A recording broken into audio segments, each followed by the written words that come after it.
ওরে এই জায়গায় আমি শোয়ে রেখে গেছি। ও যখন বাইসে আসছিল না, তখন আমি ওর দাম দিই নাই।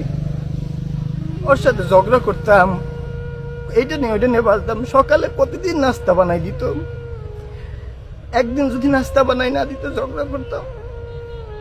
এখন আমি প্রতিদিন না খাই অফিসে যাই, আমার কোনো অসুবিধা হয় না। আমার বউ কিছু কইলে আমি রাগ হয়ে যেতাম, এখন আমি রাগ দেখানো না, কারণ কোনো লোক পাই না।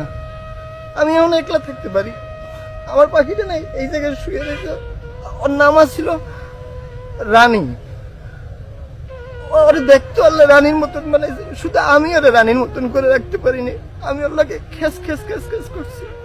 আমার যখন জ্বর হইতো, অসুখ হইতো, সারা রাত মাথায় পানি দিয়ে দিত, সময় ঘুমাইতো না। আমার জন্য শুধু কাঁদতো, দোয়া করতো।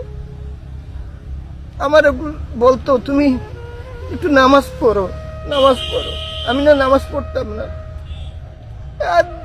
আমি আজকে নামাজ পড়ি, তাও আমি নামাজ পড়ি। আজকে শুক্রবার, আমি শুনছি আল্লাহ শুক্রবার দিন না আসর নামাজের পর দোয়া কবুল করে। তোমার লাগে আমি দোয়া করতে এসেছি। আল্লাহ তুমি আমার রানীটারে, এই যে ফুল বাগান, এটা আমার পাখির কবরস্থান এখানে শুয়েছে। আমি আমি ফুল বাগানের মতন বানাই রাখছি। আমি তোর ফুলের মতন মরতে দেখতে পারি না। ও যে আমার কি জীবনে কি আছিল আমি না বুঝি নাই। আল্লাহ আমার থেকে নিয়ে গেছে। আমি অফিস থেকে আইলে আমার মোজাটা খুলে দিত।